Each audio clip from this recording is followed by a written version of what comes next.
The four wise men. If we get you four, there's going to be some. You know, you can sign that list or you can pass it down the road. How are you? Oh, yeah. Okay, let's get it. Get spending money. Ready? If it's too late, we're going to bang hands. Good evening. Today is Wednesday, August 14th, 2019. I'd like to call this evening's City Council meeting to order. If we could all please stand for the Pledge of Allegiance. I pledge allegiance to the flag of the United States of America and to the republic for which it stands, one nation, under God, indivisible, with liberty and justice for all.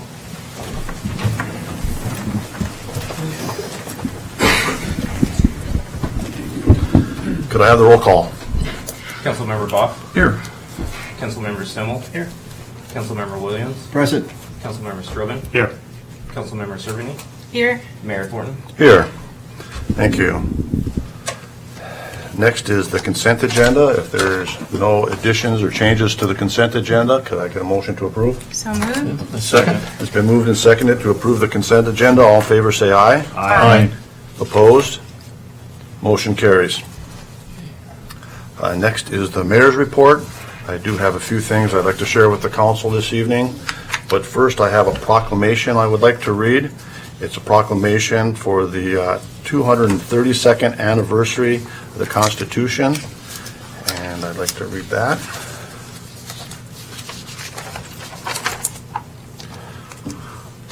Whereas September 17th, 2019 marks the 232nd anniversary of the drafting of the Constitution of the United States of America by the Constitutional Convention, and whereas it is the privilege and duty of the American people to commemorate the anniversary of the drafting of the Constitution of the United States of America with appropriate ceremonies and activities, and whereas Public Law 915 guarantees the issuing of a proclamation each year by the President of the United States of America designating September 17th through 23rd as Constitution Week. Now, therefore, I, Greg Thornton, by virtue of the authority vested in me as mayor of the City of La Center, do hereby proclaim the week of September 17th through the 23rd as Constitution Week, and ask our citizens to reaffirm the ideals the framers of the Constitution had in 1787 and reflect on the privilege of being an American with all rights and responsibilities which that privilege involves, remembering that lost rights may never be regained. This proclamation is adopted this 14th day of August 2019 by La Center City Council. Council, can I get a motion to approve the resolution? So moved. Second. It's been approved and seconded to approve the proclamation for Constitution Week. All in favor say aye. Aye. Opposed? Motion carries. Thank you.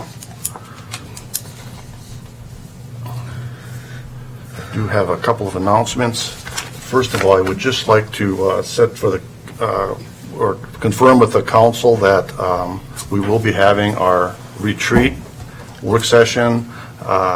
It's scheduled right now for Tuesday, September 24th at 5:30 p.m. Mr. Lloyd Halverson will be facilitating that meeting for us, and I just want to confirm that that's still good with everybody's calendar. It's good on mine. You're going to send a meeting request? Pardon? You'll send a meeting request? Yes, we'll send out a meeting request on that, yeah. Okay. So right now it's scheduled for 5:30 to 8:30, and it'll be at the Public Works meeting room, Okay. conference room. Next, I'd just like to comment on Our Days. We had the Our Days celebration last weekend, and it was an absolutely great day for the city. I thought the parade went really well. I just want to take this opportunity to thank all the sponsors and the vendors and all the people that participated in Our Days. It was the car show was, I think, one of the largest car shows that we've ever had here in La Center. It was a real big success, and so again, I appreciate everybody's hard work, and also want to thank the city staff for doing an outstanding job. Police department, Public Works department, and the city did have a booth set up, and it was well staffed. And so again, I just want to thank everybody for a great day. And the volunteers that put that on every year, I think they just do a phenomenal job. So we've got a lot to be grateful for living here in La Center. One other thing is last Saturday, there was the final concert in the park for the Concert in the Park series this year. It did get rained out. So Mona and Rick Bean decided that they will repeat the performance. It's going to be this Sunday. It'll start at 6 p.m. So they will have we will have another opportunity to enjoy one more concert yet this year in the park. And I really appreciate Mona and Rick doing that for us. And Mona has done an excellent job with that concert series again this year. I think this is the 8th year that she's handled that for the city of La Center, and yeah, it's just a huge success. So hopefully a lot of people will be able to get out and enjoy it.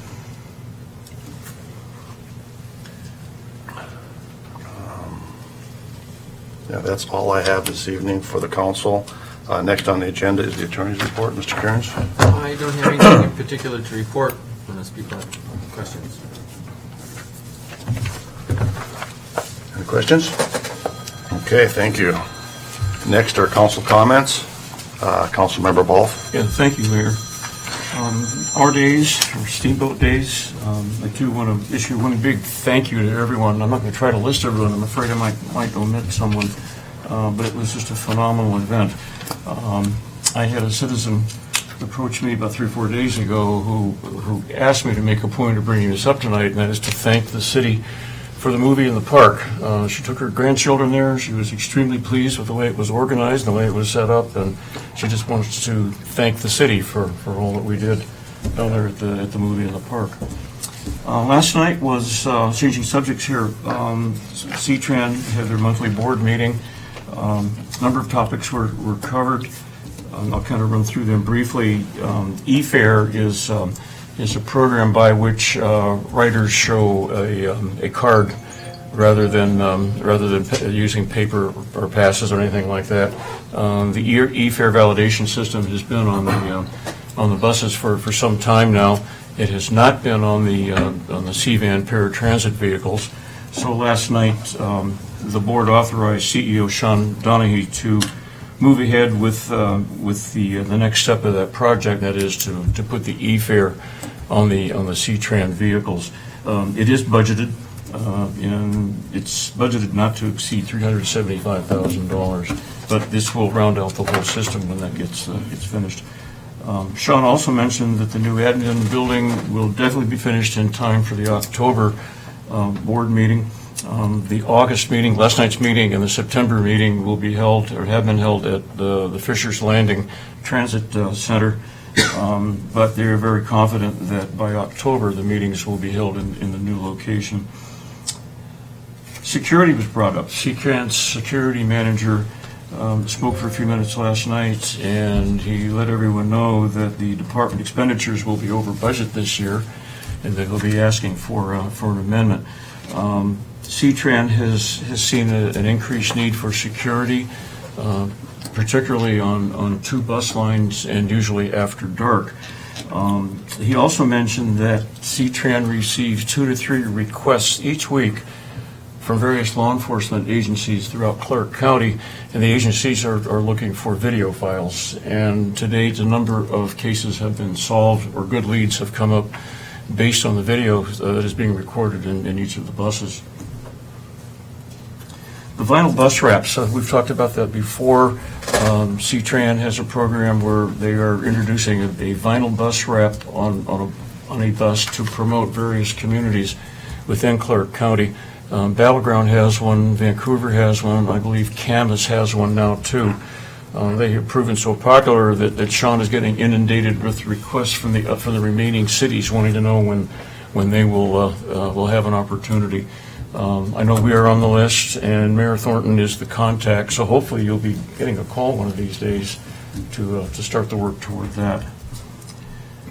And a lot of time was spent last night talking about the Mill Plain BRT project. A major issue remaining is the proposed closure or elimination of the 2 left turn lanes, the westbound left turn lanes going into southbound Chocoloff Drive.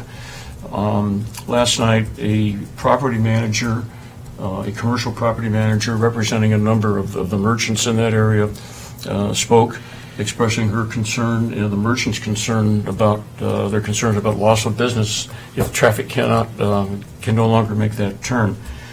Al Angelo, who's a major developer in Vancouver, this is Al Jr., was there last night.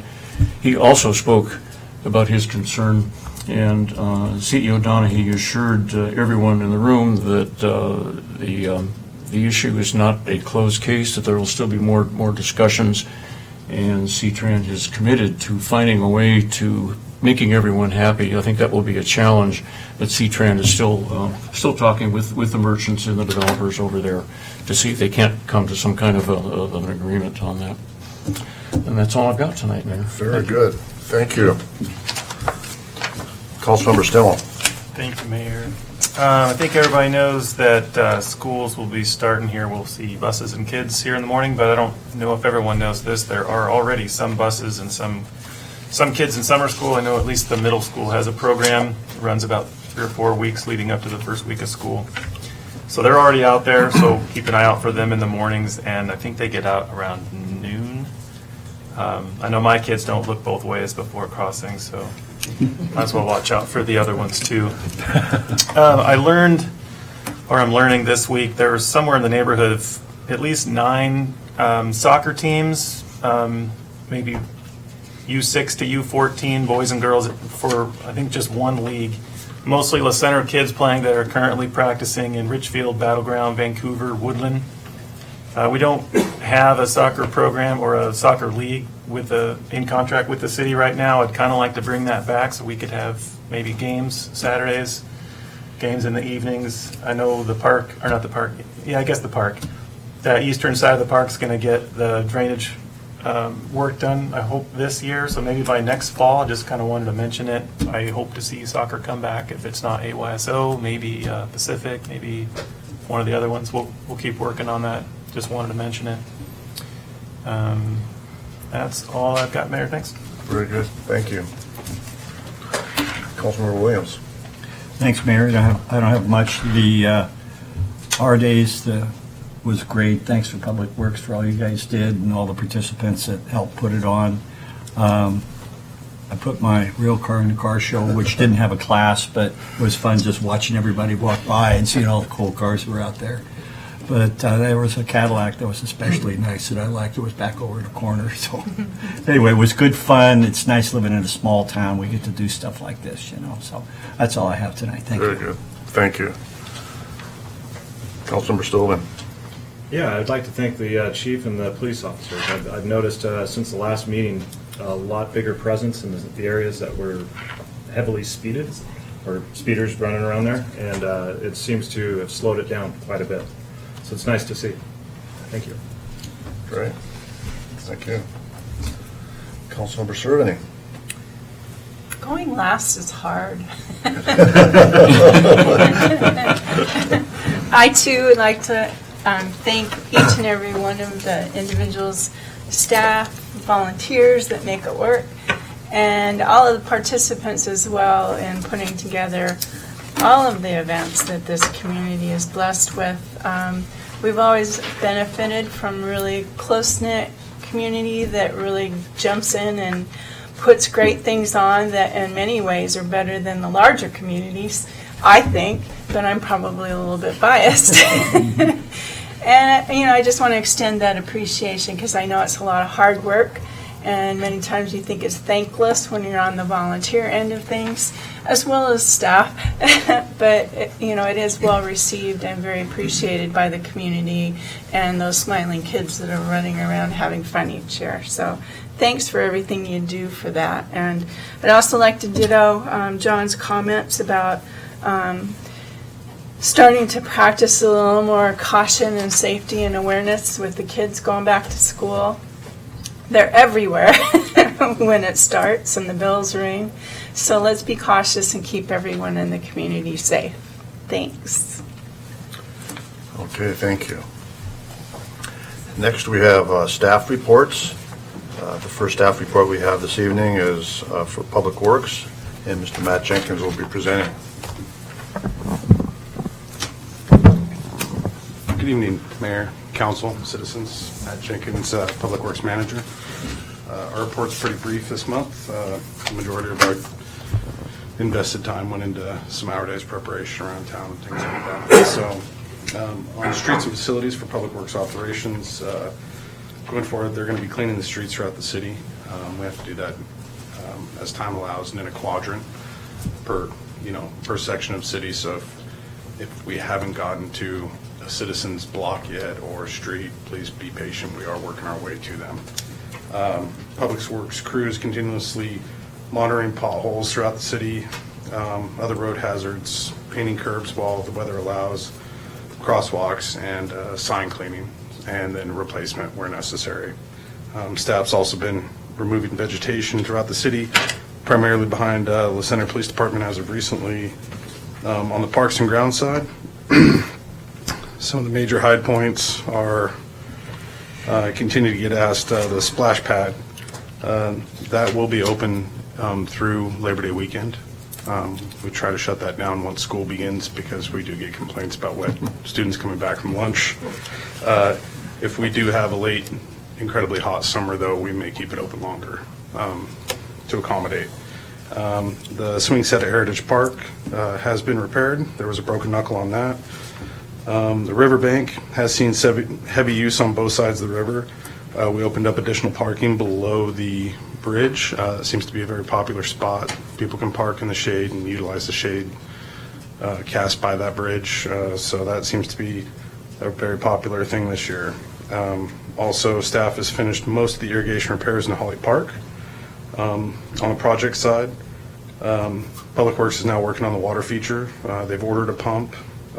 Jeremy Workus has been investigating and working on numerous code enforcement issues throughout the city. There's been a lot this summer between vegetation mitigation and trash, parked cars, a number of things. The tennis court resurfacing project is being scheduled currently. We went out to bid. One of the bidders actually withdrew, but just because of time constraints. So we do have some competitive bids, and we'll be presenting that to council probably next month. On the wastewater operations side, the July DMR is in and complete. Again, the plant continues to operate with 99% removals. The city's finalized its annual inflow and infiltration report. That's been accepted by Ecology, and staff is currently conducting laboratory benchmark testing.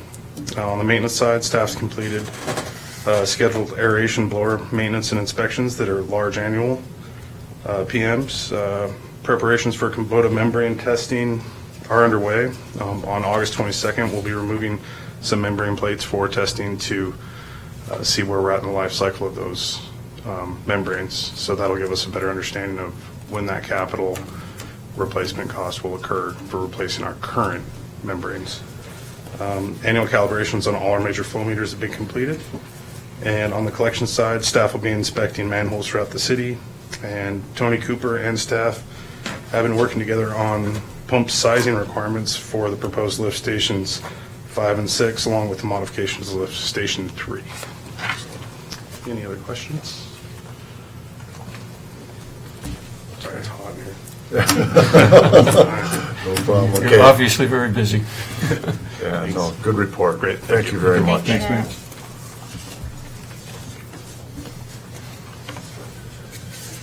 Next, we have a staff report from Chief Denny. Mayor, councils, citizens, Chief Denny, La Center Police Department. Short report for this month.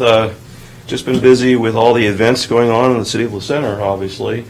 And just to let you know, we have some chairs, folding chairs that were dropped off in front of our building Monday morning after our days. So if anybody knows anybody's missing some chairs, they're at our office. I'm missing chairs. Yeah.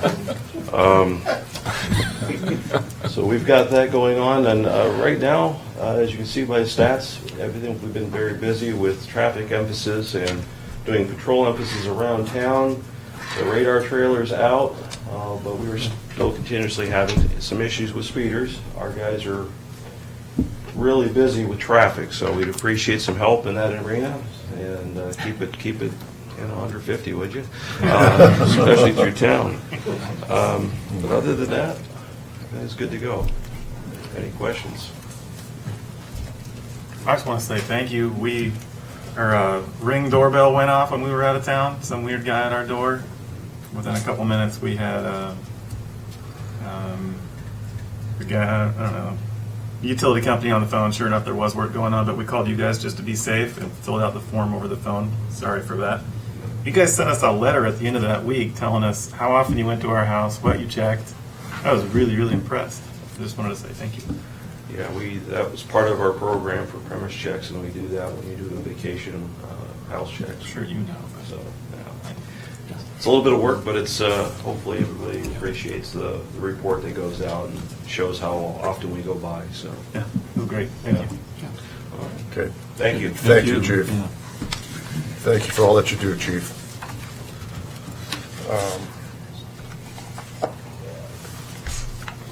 Next, we have a report from Community Development Department. Mr. Jeff Swanson, our Contract Community Development Manager, will be presenting. Good evening, Mayor and Council. Really just have one item, and this is a memorandum and some supporting materials in response to a letter and comments that were entered into the record at the last City Council meeting to provide Council with background on the Stevens Hillside development. Myself, our contract planner, Mr. Eisman, and our city engineer, Mr. Cooper, and I are available to answer any questions you might have as you review these materials. Included in the packet is a memorandum giving an overview of the background. There's the hearings examiner's final order for the preliminary plat approval, and then a letter that Mr. Cooper and I sent to the project applicant in July, following up to a meeting that we had held with them on May 28th earlier this year. So if there are any questions, happy to field those at this time or defer them to Mr. Cooper or Mr. Eisman. Okay. Thanks, Council. Thank you very much. Appreciate it. Thanks for the background.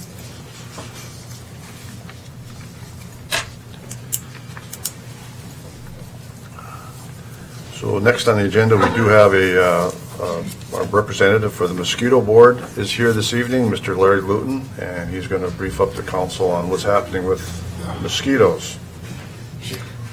Mayor, council, citizens, yeah, it's been a while since I've given a report, and we had a meeting last night, and it was pretty important. Because of the 90-degree days we have in May, we've got what's called a summer shift, so they're out there spraying earlier, or I should say treating earlier. The requests, though, are down. Normally we have about 100 requests, service requests. By this time it's down to 70, but I thought the most interesting thing was they received a reservice request from Clark County, Nevada, and what had happened was somebody was down there and they had problems. So they went on the computer and looked up and said, hey, Clark County Mosquito Control, let's call them. So they did. And so they got to talking. They said, well, where are you located? And they go, well, we're in where all the casinos are, right downtown. And somebody said, La Center? No, it wasn't that.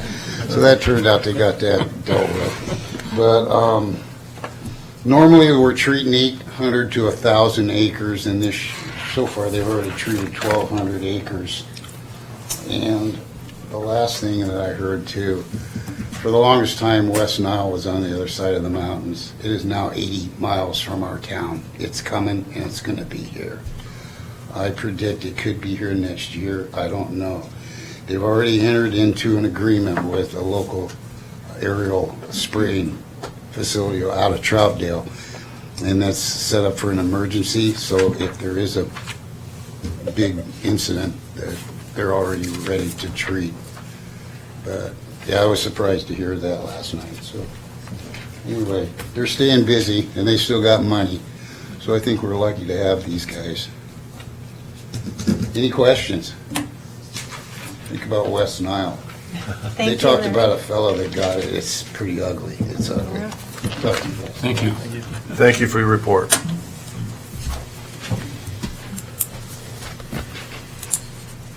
Next on the agenda is the citizens' public comment. If anyone would like to address the council, please step up to the podium and if you'd give us your name and address, and if you could limit your comments to 3 minutes. And this is for anything that's not on the agenda this evening, so. So does that mean Stevens Hillside Farm? Yeah, no, you're good now. I'm good now. Okay. Carlene Stevens. I live in Battleground, Washington, but I own land in La Center. I have written a memorandum in response to Jeff Swanson's memorandum that is intended to provide some background and some clarification and correct a few inaccuracies. The one thing I want to say, I guess, right here and now, I'll let you read the memorandum to see what's contained there. But the biggest thing I want to do is to your faces. From Jeff's memorandum, I gathered that the way I wrote the letter to the council and to the mayor questioned your integrity or your professionalism. And if I did that, I am truly sorry. I will apologize to you to your face because that was not my intention. I think everybody has been acting in good faith. I think it's more an issue of circumstance and timing than it is anything else. So if I did make it sound like I questioned anything personally with regards to how we've been treated by anybody on staff at the City of Bliss Center, that's an incorrect impression, and I apologize. Thank you. You're welcome. Very kind of you. Take that. Thanks. Send one to Dustin.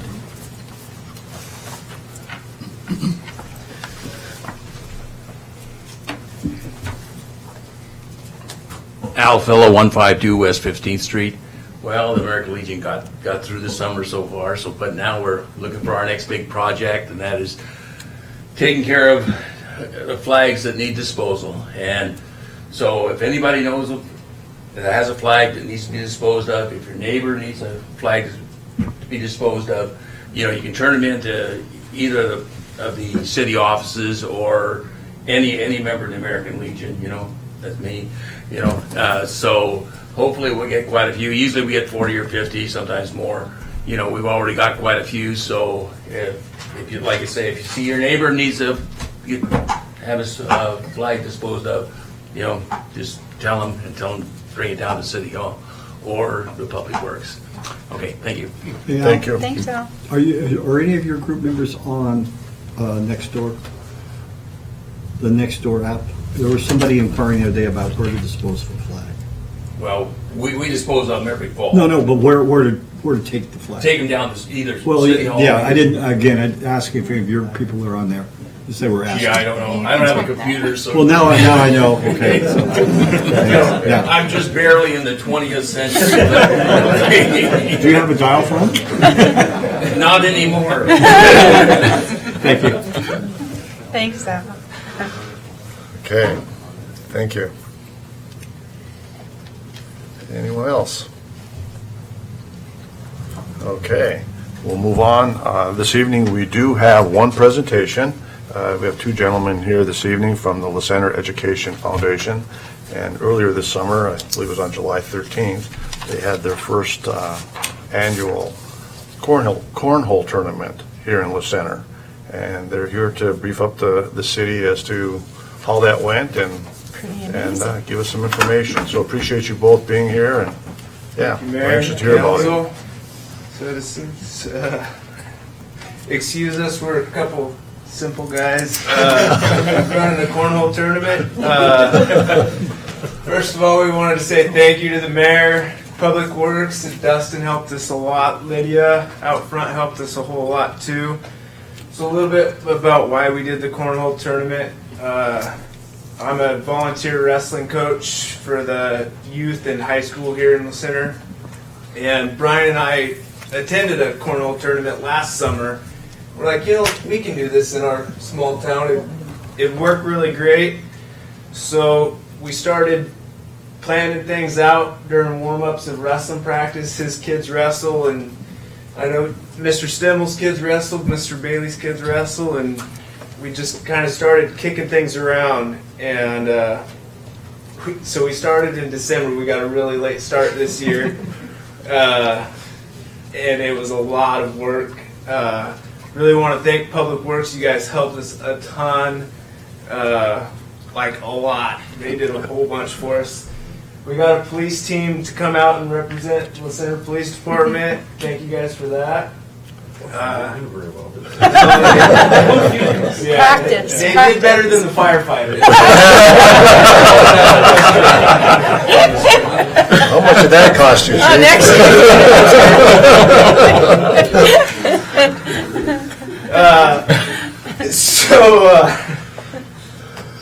The reason we did this whole thing is to help the stadium project this year, but the reason Brian and I really wanted to do this was to get a wrestling room built for our kids. So right now the high school shares a wrestling room with the middle school and the youth, and so the high school team has somewhere between 20 and 25 kids usually every year.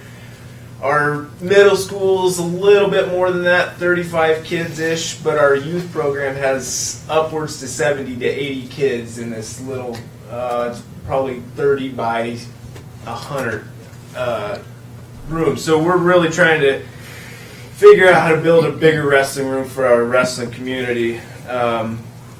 But we know that we couldn't start a wrestling room until the stadium project was done through the Center Education Foundation. So a little bit about why we did it and our hopes of it.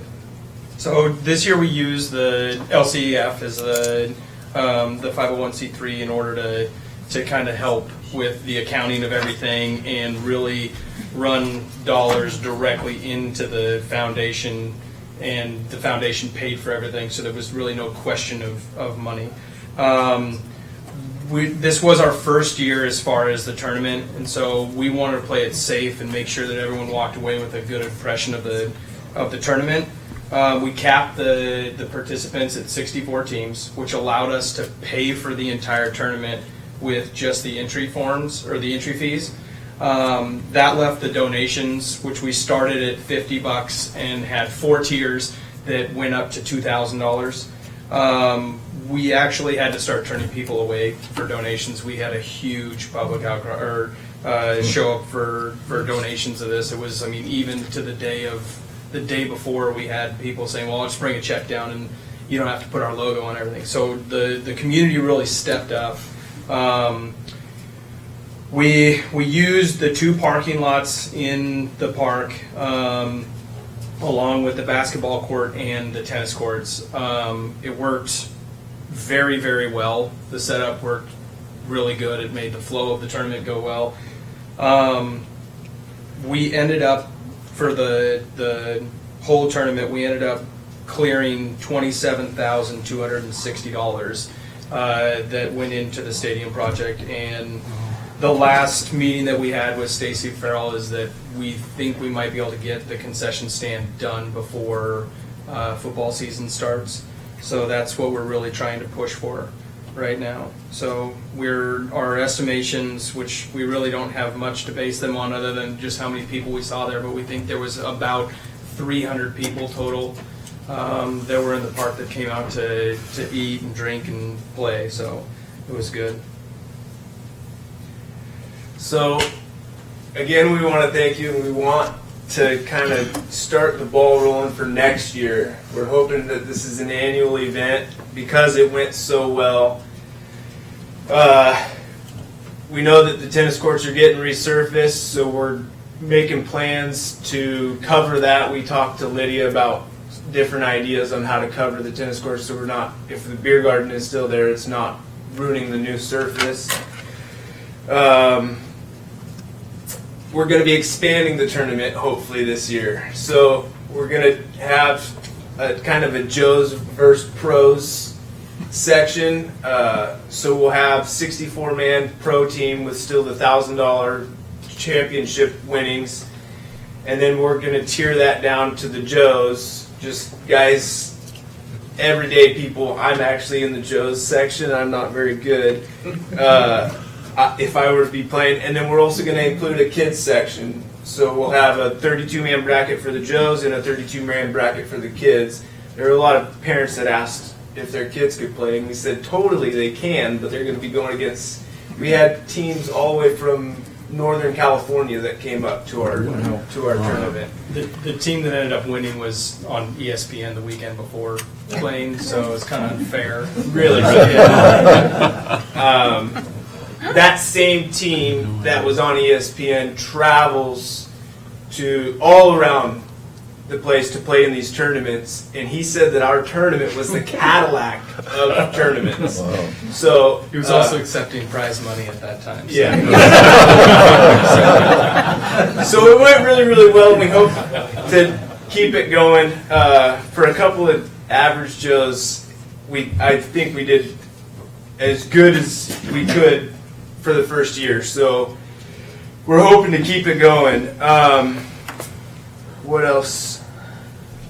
We're also going to be changing the date. So one of our other complaints was that we held it the same day as the citywide garage sale, and that kind of deterred some of the spectators, but also some more people, Locals that wanted to play. So we're going to try and change that around, but still stay away from our days and everything else, so we're not competing with any other things.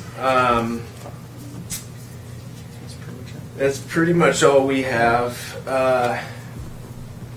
Any questions? You guys have any? I just commend you both. Yeah, I think we just heard give a big round of Yeah. applause. That's a great story. I'm glad to hear it was a Thanks for all you success. do. It was, and I can assure you the city will stand ready to help you out next year as well. Thank you.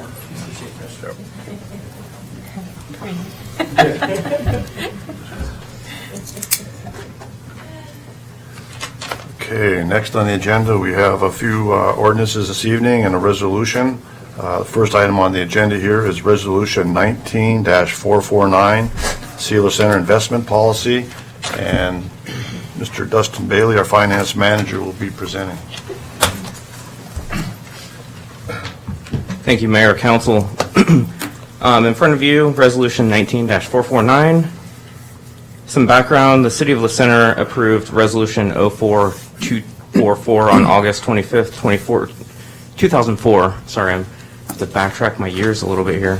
Establishing the La Center investment policy.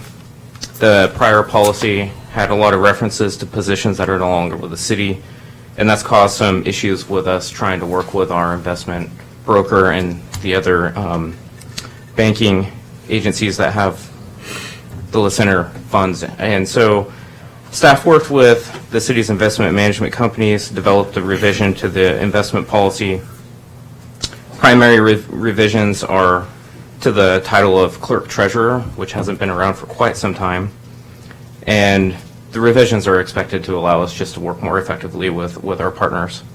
Adoption of Resolution 19449 will not have a budget impact for the city, but it's expected to improve our efficiencies.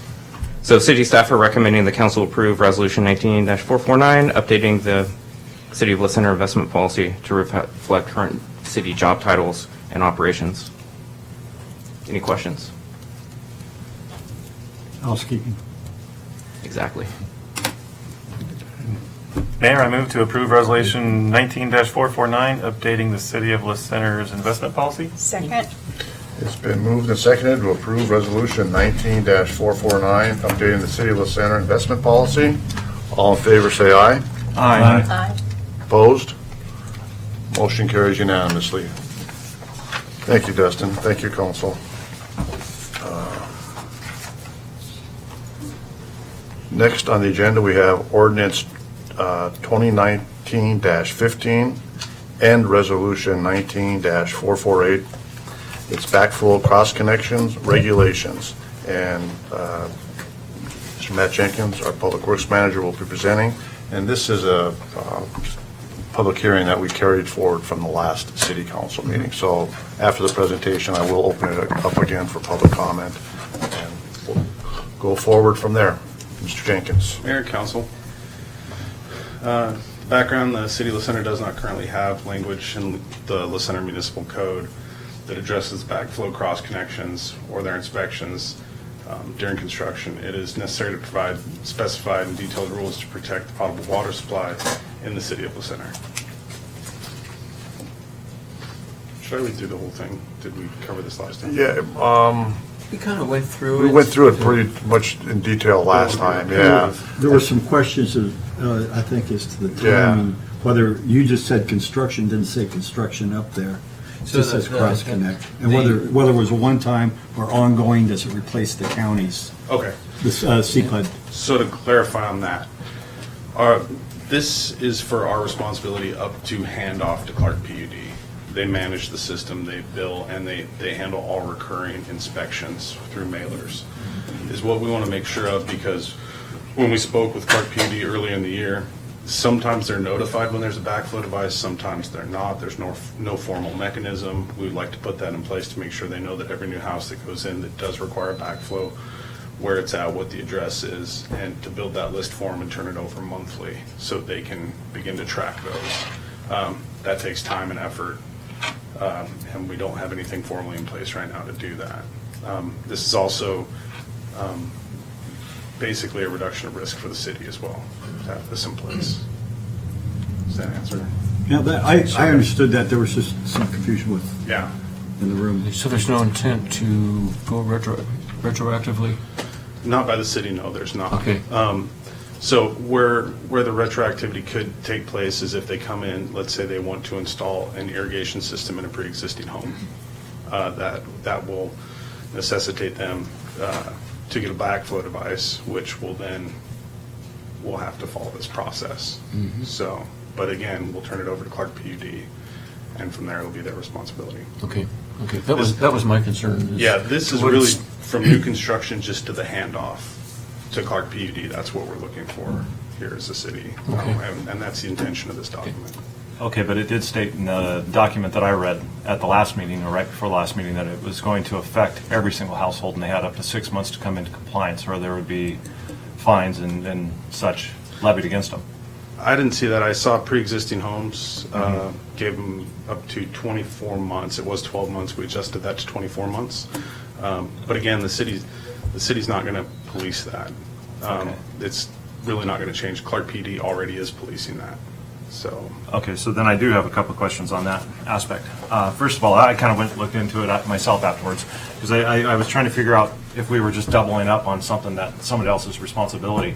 And the Washington state law and Oregon state law state that it's done by the people that supply the water.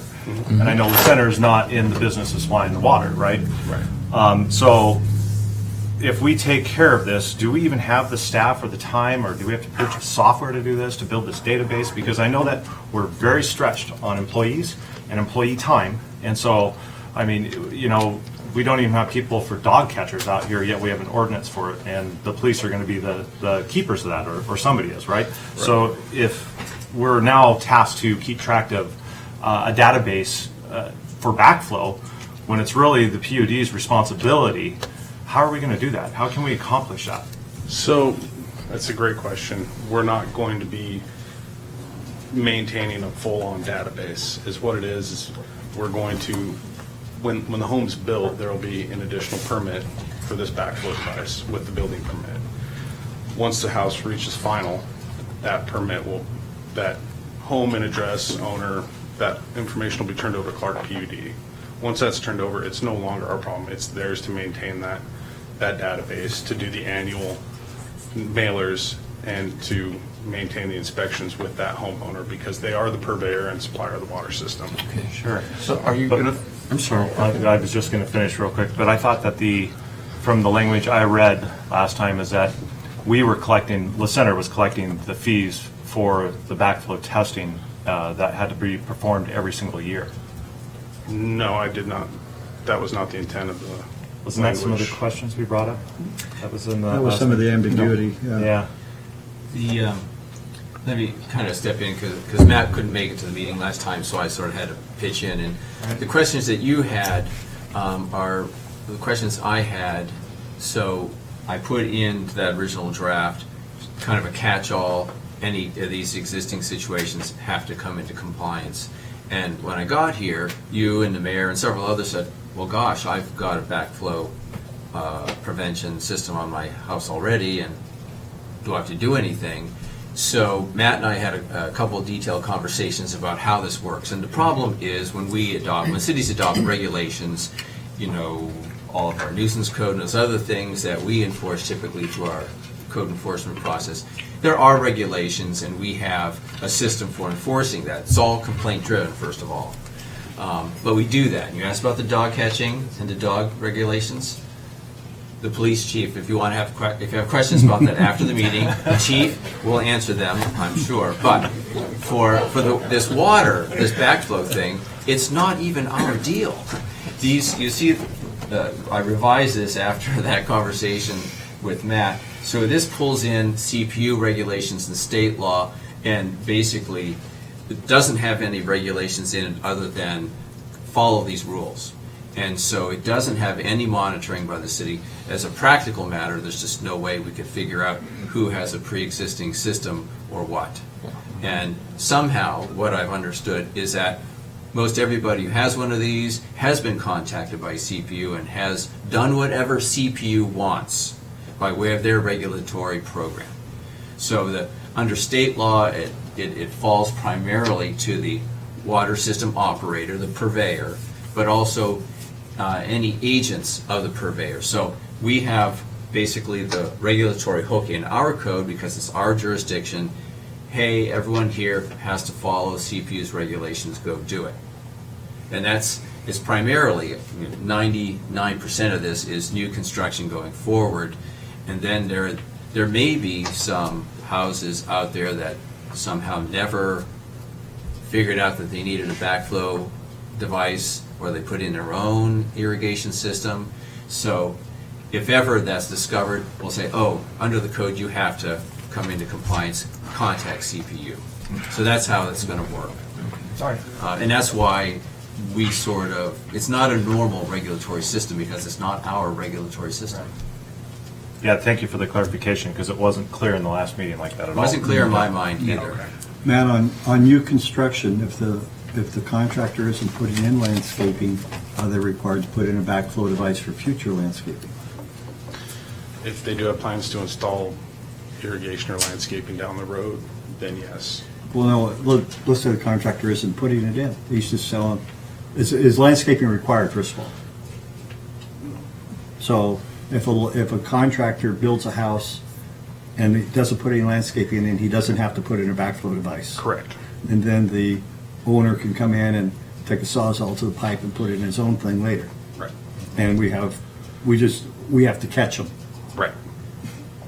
But that's no different now than if we didn't know about the yeah, but permit. you say it's Clark PUD's problem. I guess I think there's a gap here. That would be, so at that point, that home's already on the water system. If the building permit's been complete, it has occupancy, it's been turned over to Clark PUD. If they hack into their main line and install something that has the possibility of siphoning contaminants back into the water system, They're not supposed to do that. They're not supposed to do that. Well, yeah, okay. Right, I mean, that's. No, I understand how it works and all that. I just, and I have backflow in my house. The contract put in. I didn't know if there was any requirement to put a backflow in, even if it isn't going to be used. Well, can you say that one more time? I'm sorry. I said, what I'm asking, is there a requirement in our code, in our plumbing enforcement, that even if a contractor is not installing irrigation, are they required to put in a backflow device for future irrigation? Because sooner or later, somebody's going to put in something. There's not. There's not. The trigger is a system, something is being installed that has the potential for backflow. The future potential, who knows what the future holds? Sure. No, I got it. I didn't know if so it won't be any different. And you've all been to Home Depot. You could do this yourself. You can buy thousands of dollars worth of these systems and slap them in. So, but if you do that, you're supposed to get a permit, okay? That's what I was just going to ask. So you have to have a permit for a sprinkler system when they're being put in? So is that one of our ordinances or a law that you have to have a permit? Because that's when you would catch part people. of it is the plumbing code and CPU's regulations, and I don't administer those, and even our building official might. Yeah, it would be up to the building official, but you should pull a basic plumbing permit Yeah. to do irrigation. The plumbing is the trigger. Plumbing permit is the trigger that catches most, but it's those, do-it-yourselfers. There's no way to catch those under the building code in any jurisdiction in the country. So, one more thing I'd like to address back to your initial question, is this going to cause staff more work and increase time? It's actually going to reduce that time. It's going to reduce it for us and Clark Public Utilities, because currently this isn't being tracked. Right now, Clark Public Utilities is asking a question, the permit tech has to dig back through the code, or back through the permit, look under plumbing, try to see if it was even listed in there, if they put a backflow in, find that there was an irrigation plan, and then say, yes, well, there's an irrigation system, so they probably have a backflow, so then Clark PUD goes out. Whereas now we can just eliminate that whole process, turn over a list to them once a month, and be done with it. Part of the permitting process. Yeah. Yep. I'm looking at WAC 246-290. There's even a reference there to outdoor hoses are subject to that. Yeah, with the ability, if you're filling your radiator in your car, there's the potential to back siphon. Yeah. So I think on my house, there's a little screw on it, adapter that. Yeah. And you can't take it off either. But with your They break hose, screws off in it. you can put an air brake in between your hose and the faucet, whereas an irrigation system. So in the case of our city, then what our inspector wrote, and then look for the presence of that would be enough to sign off on it. Yes. Because theoretically, every house should have some kind of control, even if there's no irrigation, as long as there are outdoor faucets subject to landscape watering. Yeah, so when the building inspector's out there, he actually will see the Okay. irrigation system, and if they don't have a backflow permit, they'll need to get one at that point. And then we can control that with the certificate of occupancy then, couldn't we? Just Correct. refuse to issue that? Correct. Okay. Yep, it'll become part of that. Yeah, thank you. Thank you. Is backflow checkbox on the inspection card? Yeah, I don't know. It currently is not, no, there'll be a separate. And the other would be the faucet backflow. I mean, I know that you have to put them on. Yeah, there's two styles. There's a check valve type backflow, and then there's an actual Air air brake, vacuum yeah, brake. yeah. Both of those are acceptable. But no, are those inspection items? An air brake is not. It only has an initial inspection upon installation. It doesn't require an annual. No, that's what I meant. It's on the A flapper inspection valve card. type. On the inspection card, no, it's not. It'll be a separate permit card Okay. for that. Thank you. So we're not charging anything extra for doing any of this, then, right? Because it's just an Currently, inspection we're not. or a permit. Okay. Right. Yeah. When do we collect the $15? We'll collect it during the permitting process. Okay. And that's offsetting the administrative work of collecting that data and handing it out? That's all it's for. Okay. And then I had another question. In the regulations under inspection, page 1, I'm confused who does the inspection. It says, after installation, the property owner shall contact the water provider, CPU, to obtain any required permits. But the next sentence says, property owner shall implement any and all requirements of the city inspector. So the city inspector will be out there inspecting as well as CPU? Yeah, the city inspector they'll inspect the installation of the item, Oh, okay. and then the operation needs to be inspected by a CPU or an authorized CPU inspector, Gotcha. Okay. which is already That's how it is now. happening. We just weren't charging. Yep. Thanks, Matt. Great. Any other questions for Mr. Jenkins? Okay, thank you. Thank you. Thank you, Matt. So again, this is an ordinance, so in a public hearing, I'd like to open it up at 7:25 for any citizen comment. If anybody would like to address this with the council, please step up to the podium, and if you'd give us your name and address, and limit your comments to 3 minutes. Morgan Wentworth, 192 Maple Lane, Woodland. I think the first time this was discussed, there was some really good language in there that was that the city would be acting as an information clearinghouse to Clark Public Utilities, and that kind of reflected that, small fee, whatever, the $15 that we said. So I think that would have been a good one.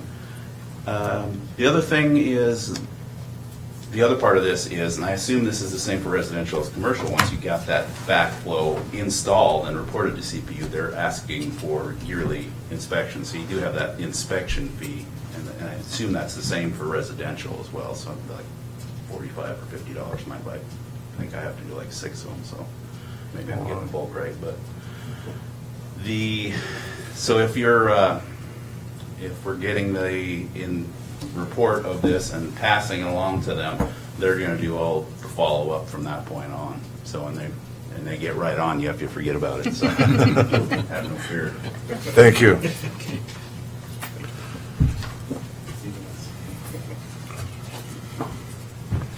Dennis Hill, 1316 West Alder Place. Just a question regarding the fact that I think a large number of our homes in our community do not have backflow, probably, and many of them that do have it are not in the system. And so, is there any intent at this point, because obviously we want that to be done to maintain our quality of water, so there's no something going back into our water system. Is there any plan at this point to at least through our city monthly mailing of our sewage system, our treatment facility, or any chance to put something out to the community that says, if you have one, the city is attempting a new development to ensure that we do have backflow devices put in, and if you do, here are some of the reasons why we want to do this.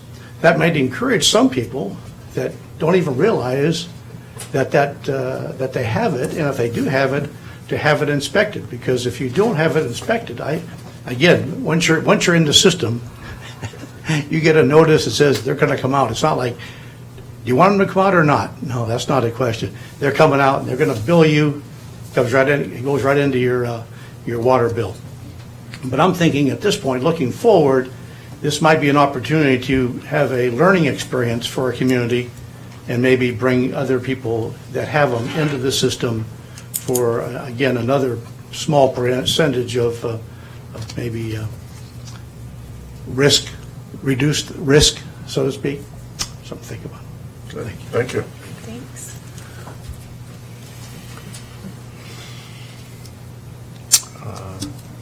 Seeing no one else stepping up to the podium, I'll close the public hearing and turn it back over to council for any other discussion or comments. Again, we're tracking both the resolution and the ordinance here simultaneously. If you could scroll down, there we go. So there's 2 different actions needed up there. Right. That's right. So any other discussion or questions? I'll take a shot at it. Okay. You want them one at a time, or you want them together? Let's do one at a Separate time. motions, starting with the ordinance. With the ordinance. Okay, Mayor, I move to approve ordinance 2019-14, creating La Center Municipal Code, Title 13, Chapter 11, backflow cross-connect regulations as outlined in Exhibit 1 of this agenda item. Second. It's been moved and seconded to approve ordinance 2019-14. It should be 15, I think. Right, Dustin? Oh, yeah, it's because it says ordinance 50, yeah. It's 15 at the top. Oh, yeah, okay, well, You want me to read no, it? we'll just, correction. Ordinance Correction 20 duly noted. Duly noted correction. Duly noted, yes, Corrected 2019-15. This is an ordinance, so if I get a roll call, please. Councilmember Boff. Aye. Councilmember Stimmel. Yes. Councilmember Williams. Yes. Councilmember Strobehn. Yes. Councilmember Cerveny. Yes. Ordinance passes with a unanimous vote by the council. Thank you. And on that same vein, Mayor, I move to approve Resolution 19-448, adopting a fee schedule for the city inspection of backflow prevention devices connected to the public water system. Second. It's been moved and seconded to approve resolution 19-448. All in favor, say aye. Aye. Opposed? Again, the resolution passes unanimously. Thank you, council. Appreciate the work, Mr. Jenkins. And Mr. Cairns, thank you.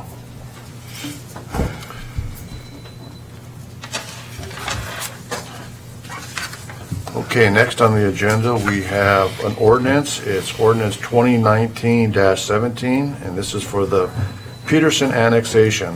And Mr. Eric Eisman, our contract city planner, will be presenting. Good evening, Mr. Eisman. Good evening, Mr. Mayor, members of the council, citizens. Eric Eisenman, your contract planner on this. This is, as I've said many times, fortunately said many times in the past, this is a happy time when people want to come into the city of the center. That's what annexation is all about. We're anticipating that it will happen, and we have two of them tonight where property owners would like to be a part of the city. The first one is the Peterson annexation. Mr. Peterson owns approximately 9.29 acres just south of Pacific Highway. It is in the county right now as medium-density residential. When it comes into the city of the center, it would be rezoned to medium-density residential with an urban holding overlay, 10-acre minimum overlay, which is standard city policy. It is one of the last few pieces off of Pacific Highway that has not been annexed into the city. You can see right next to it to the left in the orangish area, that's the Riverside development that's currently going on right now. So we have, let's see if I can do this here. The property, there's an aerial of the property. Up on the top, you can see that it's relatively undisturbed, former farmlands. It has some critical areas associated with it, which is the lower map on the right-hand side. You can see that there are some slopes associated with a little stream corridor that's there. As far as I know, the property owner has no development plans yet. The property owner is not here tonight. His representative, Mr. Chris Avery, is here in case you have any questions. We've gone through the entire process with the state and with the county, and the project has met its certification requirements. On the staff report, there is one error I would like to correct, and that is in the prior step section. The last bullet, it says the city engineer determined that public services, if provided by a future developer, may be available to serve the future, and it should not be low, but medium density residential. Medium density. So that's what this would be covering. So with that, I'll take any questions that you might have. Okay, very good. Thank you, Mr. Eisman. Thanks, Eric. Any questions or discussion with the council before I open up the public hearing? Yeah, I have one, actually. Eric probably can answer. I'm sorry. I was just thinking of it when he was reading that last line there. And I don't know if it was through Tony or not, but when you guys are doing these, are you guys determining the other annexations and the other ones coming before council when you're stating that the services, there's enough services for that development? Or is it just during that time, during that snapshot? Right now, that the snap, what the state, Tony, do you want to pick up that? I don't need to. I could talk about sewer part of it. So Riverside Development, once they built the sewer system, pump station, that's to serve that whole basin. It was sized to serve that whole basin, including the Peterson property. So that's in the basin. There's actually been stubs designed to provide service to that parcel. So it is in place as far as sewer. Stormwater is a different thing. Each parcel has to address stormwater. And water, I believe they're extending water right now to serve all of that property as well. So there will be utilities. What about police and fire and such like that? Is that just not something that you guys handle when you're thinking of this? That's part of the requirements of development. So fire department will look at that also. They'll look at the service. They'll look at the requirements of what it is to serve that parcel with the fire suppression system. And then if I may, I'd add to that, when we do the comprehensive plan updates periodically, the land that's incorporated within the growth boundary that's anticipated to be annexed and then developed, we're looking at what future fire police services might be within the whole UGA. So, but that's a very large 60,000 square foot, 60,000 foot elevation look at the future. Yeah. Thank you. Thanks, Tony. Thanks, sir. Okay, then I'll open up for public comment at 7:35. If anyone would like to address the council regarding this annexation, please step up to the podium and give us your name and address.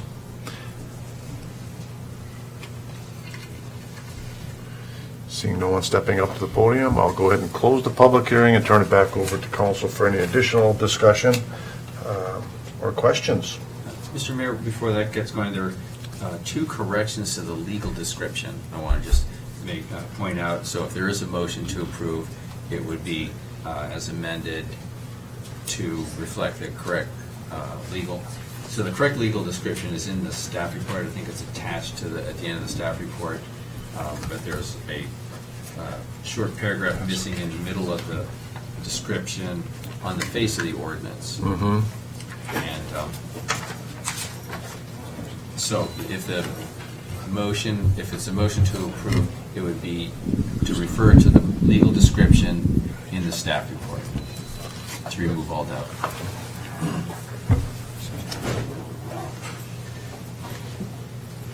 Does that make sense? Yep. So is that as amended in the legal description of the staff report, or just as listed? It would be to, the ordinance would need to be amended to include the legal description that's in the staff report, because that's the correct legal description. So amended to include the legal description. Okay. Yep. Council, okay with that? All right. Are we done discussing? That's what I'm going to ask you. Are we done discussing? Got a dinner date going? No. If we are done discussing, if I could get a motion. Okay, Mr. Mayor, I move the council accept the petition to annex the Peterson properties, amended to include the legal description in the staff report, and rezone the properties and right-of-way included in the annexation petition MDR 16/UH-10. Second. It's been moved and seconded to approve the petition for annexation for the Peterson properties, to include the amended legal description in the staff report. This is an ordinance, so if I could get a roll call, please. Councilmember Boff. Aye. Councilmember Stimmel. Yes. Councilmember Williams. Yes. Councilmember Strobehn. Aye. Councilmember Cerveny. Yes. The ordinance passes unanimously. Okay, thank you, Mr. Eisman. Thank you, staff. Appreciate it.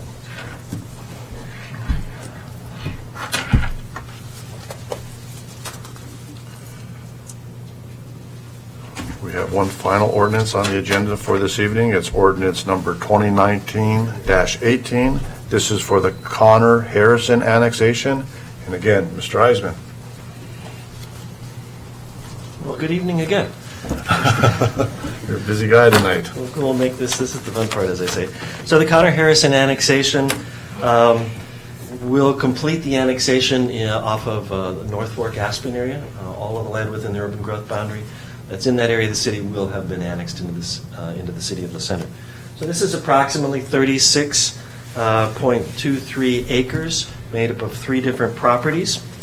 When the land comes into the city, its base zone will be low-density residential, 7,500 square foot lots. When the difference that between the 2 parcels, and you can see on the map the darker green area are the Harrison properties, and the lighter green with the little dot in the middle, which is a pond, that's the Connor property. The Connor property also will have a mixed-use overlay applied to it. Your zoning ordinance from the 2016 comprehensive plan update applied the mixed-use overlay. The intent behind that is to allow property owners who have larger parcels of property some economic use out of their property until such time as they choose to develop. And so that's been something that's been in your books now since 2016. But I want to make sure that that was clear. The other thing that I would mention about these properties, again, the arrow shows the mixed-use overlay in the cross-hatched area. So the Connor property has that designation. There are critical areas, of course, associated with this, as there are in most other areas. At the time of development, that will impact what future development of this property might include. The other thing that I'd like to mention in the staff report is that, unfortunately, there is an error, and that is simply due to my cut and pasting, if you will.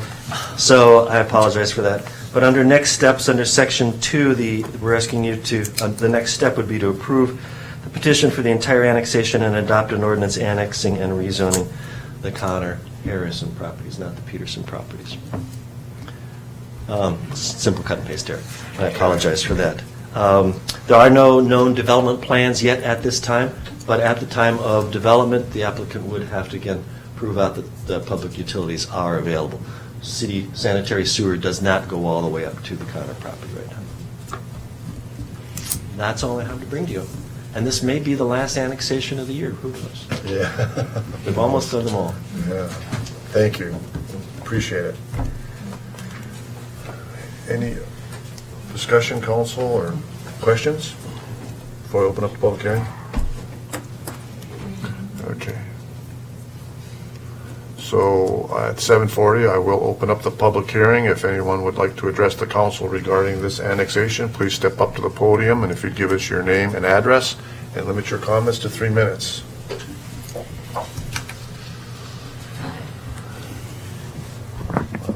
You can take You're that gonna have on to the lower roll. level. There we go. There you go. Thank you. Okay. My name's Judy Henry. The address is 35502 Northeast North Fork Avenue. I think I'm right next door, and the annexation will butt right up to my property. So I have a few questions. I do really want to clarify that. I don't know if Matt is planning and annexing the buildings on his property or not. Is he just doing the pasture land? I was not clear on that. Okay. The other observation I have is water. Several years ago, in the late 90s, Clark PUD came to me, and they needed to build a water tower someplace so that they could finish the third piece of the development of the housing development, is what I call it, right below me. And they came back to me later and said that they had found 3 places. Mine was the best. They really needed it, so I put an easement on my property so that the building could go forward below me. So that's my concern there. Is there going to be water availability if anything is developed up there? The next thing on that, I saw that the questionnaire on animals in the area did not include hawks. And there are a number of hawks in the space, and deer and coyotes and rabbits and all that kind of stuff that wasn't listed on that questionnaire. So I'm just concerned. And I've lived in my house since 1994, and it was really nice. I could leave my doors open at night and all that. When the housing development went in, I've had 3 burglaries in my property since then. The last one, I was actually in bed when the burglar walked into my house. So I'm a little concerned when this gets really a lot closer to me. So I guess that's my comments. Good. Okay. Thank you. Thank you.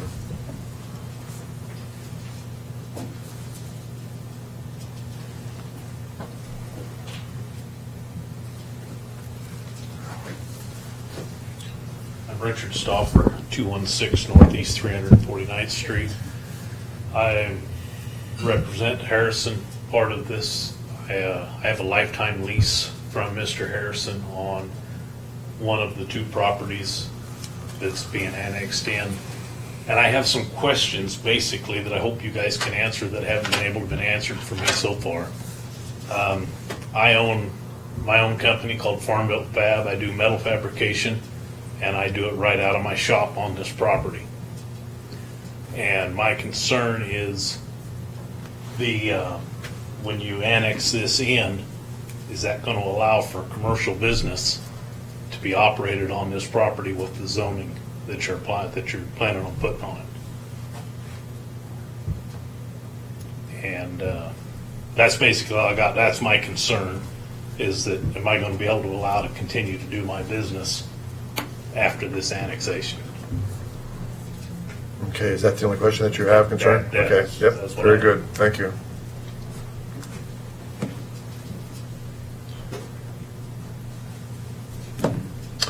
Okay, seeing no one else stepping up to the podium, I'll close the public hearing at 7:45. Mr. Eisman, can you address some of those questions for us, please? I'll be glad to take the last one first. In terms of water, I might defer to Tony on that one. Okay. That's Public Works. So the answer to the question is that Mr. Stauffer posed is there's this concept in land use grandfathering, if you will. Mm-hmm. And so if he has a lawfully permitted business under the county and he's got a permit to be operating under the county, then it will come in as what we would call a non-conforming use, and it would be completely allowed, and there would not be any problems with that. Very good. Okay. Okay. All right, I appreciate that. And now we know. Yeah, so there you go. And then as far as Ms. Henry's questions, Well, I The can't water. speak for CPU, but I know normally when a development comes into the city, when somebody proposes a development, Clark Public Utilities requires that the water system be extended to meet the fire suppression water supply for that parcel. I believe there's a water system that's already been extended in Southview Heights, so it may be that the developer would have to extend it up to that parcel as well.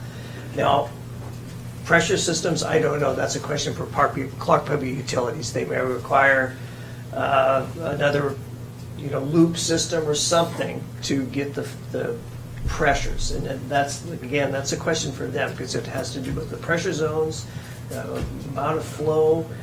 There's a lot of questions, but they normally would require a system, their system in place to be extended to meet the requirements of whatever development they're proposing.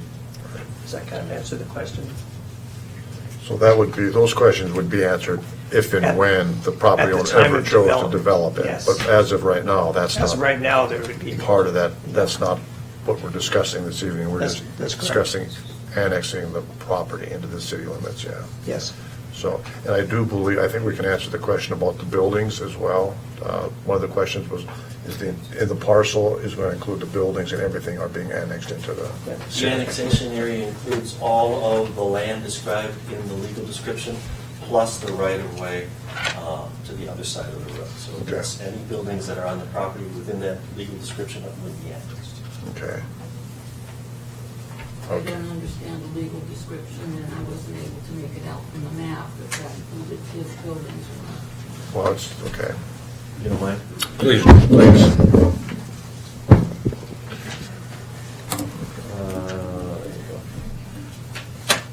So I've got an aerial, I think, right? No, I don't have the aerial on this one. Matt, your buildings are back in this area, is that correct? Correct. Right, so all those areas where the buildings are right now, and this area down below here, this is the field, if you will. So everything that's within this crosshatched area, including the buildings and the field, and the opposite side of the road right there, would be annexed into the city. The opposite side of the road? Yes. So right now, with the Wolverton annexation from a few years back, they annexed to the opposite side of the North Fork.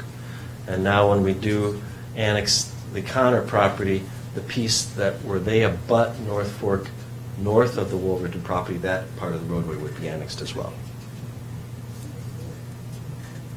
Okay, very good, thank you. Does that help, Ms. Henry? Does that help? Okay, very good. All right. So, council, any other questions or comments? If not, could I get a motion? Mr. Mayor, I move the council accept the petition to annex the Connor Harrison properties and rezone the properties and right-of-way included in the annexation petition LDR 7.7.5/urban holding -10 with an MX zoning overlay on the Connor property. Second.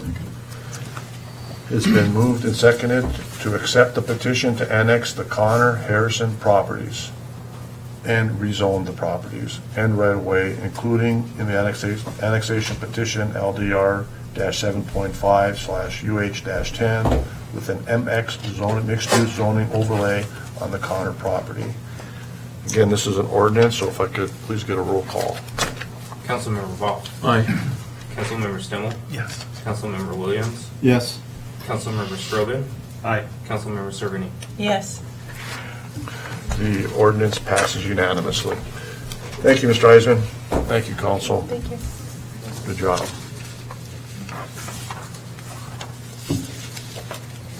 So we have one other item on the agenda this evening. The council will now be going into executive session.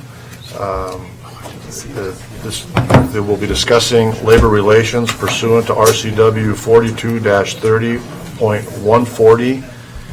Informational only. There will be no action taken after the executive session, and I suspect the executive session should last about a half an hour.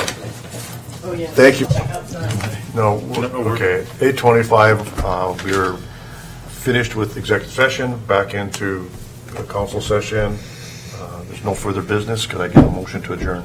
So moved. So moved. Second. And seconded to adjourn. All in favor, say aye. Aye. Opposed? Motion carries. Thank you. Sorry about